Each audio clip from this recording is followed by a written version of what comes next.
My name is Andrew Warner. I serve as the Development Director of the Wisconsin Conference.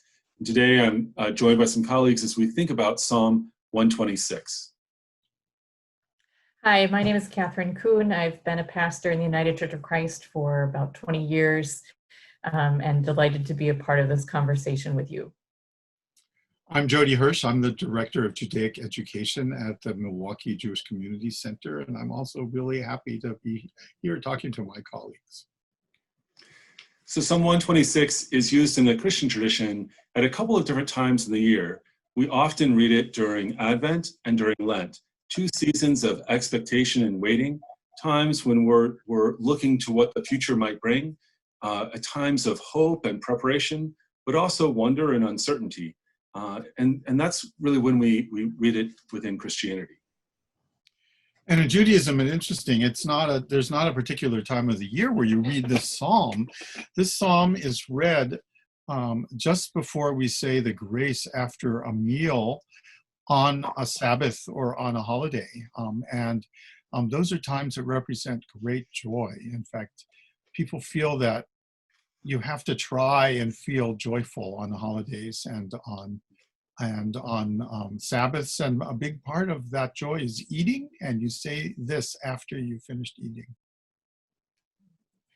Jody, as I read through this psalm in several different translations, it really seems like there's some conflict or some tension or debate over some of the verb tensing and whether this is past, future oriented, how this happens. And my guess is, having had a smidgen of Hebrew in seminary, that reflects something in the original text. Can you speak to that, how the Hebrew works in this psalm?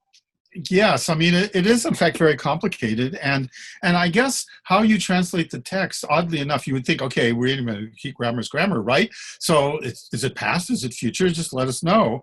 Well, it kind of depends on where you think this psalm came from. So, the most traditional concept is that King David wrote all the psalms, all 150 psalms.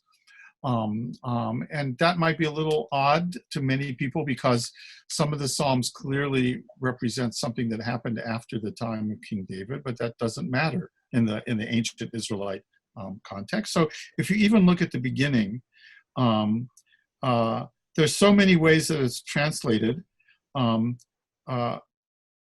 So are we going to translate it in the past tense or the future tense?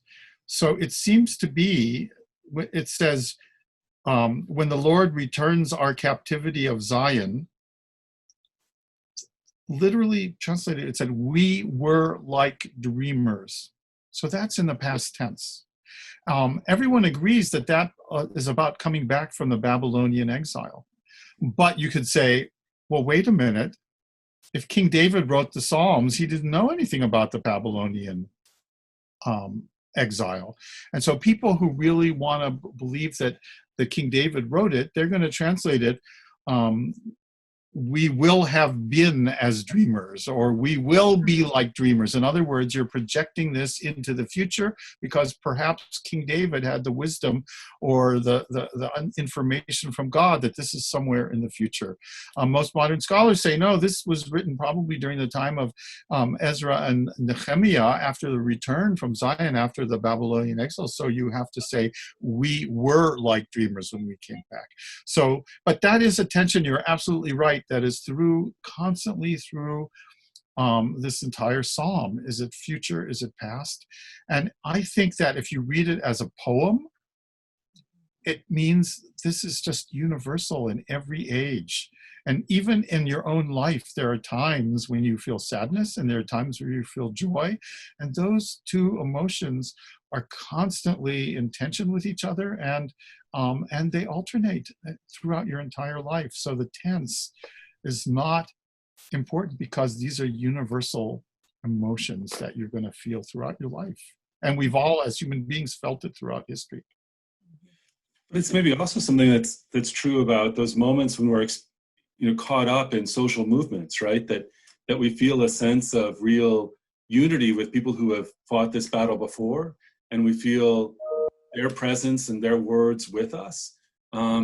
It might be a speech of James Baldwin now lands as his Black Lives Matter speech today, with a sense of urgency and immediacy to his words, or the struggles that we might face make us feel connected with generations that have gone before and their struggles, and those will come after us and continue this work.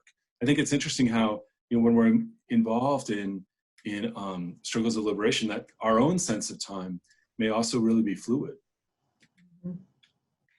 I look at the transition, especially between verses 3 and 4. In, for instance, the New Revised Standard Version, there really is a sense of past to future, and sort of a held space between the two in the way the text is given in that format. And I feel like that's a more realistic perspective on every historical moment, that we're always sort of caught in sort of a reflection on what has been and an anticipation of what could be. I think of it almost as a sort of a liminal space, and I think this psalm really invites us to rest ourselves in the reality that moment of transition is real and universal, and probably a much more honest space than thinking we've finished one thing and we're starting another. But that God always invites us into, and the story always invites us to understand our place in both remembering and visioning a future. And that's a sacred space to be in. Not always a comfortable space, but a sacred space. And the line that there are a lot of lines in here that I really love, but in verse 5, they who sow in tears shall reap with the joy of singing. I really love that, and that it says sadness and joy are cycles. That's part of the human condition. And actually, I have been thinking a lot about this verse lately with all of the turmoil we're going through. And it gives us a certain kind of hope. And I think that the verse before that gives us a sense of the power of that hope. Restore our fortune or our captivity, O Lord, like the water courses in the Negev. So, of course, the Negev is the very stark, sandy, desolate desert in the south of Israel. It's always been that way. And yet there's this condition where there are these dry riverbeds, not one drop of water. And then they have these amazing flash floods that happen out of nowhere. And you could talk about the science of it, that it storms up in Jerusalem in the hills and the water rushes down. But you could be, from your point of view, you're standing there near an empty riverbed, and without any warning, you start hearing a rumbling in the distance, and all of a sudden there's this huge raging river in the middle of this driest desert on earth. And it's nothing short of miraculous. So this tells us that, yes, you plant and you reap. There are, there's a natural progression. You're sad and then you're happy. That's another natural progression, but that is nothing short of the most powerful of miracles. And I find that just a very compelling image. I like how, verse 5 and 6, one repeats the other. First plural, they who sow in tears in glad songs will reap. And then next, more individually, he walks along and weeps, the bearer of the seed bag. He will surely come in with glad song, bearing his sheaves. I love that double repetition. First plural, everyone's going to experience this. And then really more personal, down at the level of the individual. And I too, am I going to experience this? And that sense of how hope operates both on this communal level and on this individual or personal level. And for me, I hear those verses kind of not with the assurance of this is clearly going to happen, this is the happy ending, but a kind of plaintive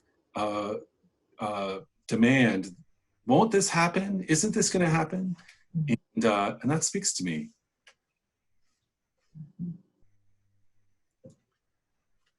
Well, we look forward to joining a wider conversation with pastors and leaders who are planning to preach on Psalm 126. We look forward to gathering with you in that conversation as we think about how Psalm 126 connects with what's going on in the lives of our community and the lives of our country, particularly how it connects perhaps to movements for racial justice and experiences of the pandemic, but also how it connects with the practice of generosity. So as you prepare for that conversation, I hope that you'll think about, that you'll read this psalm and hold together what's going on in the news in our world and what's going on in the practice of our generosity.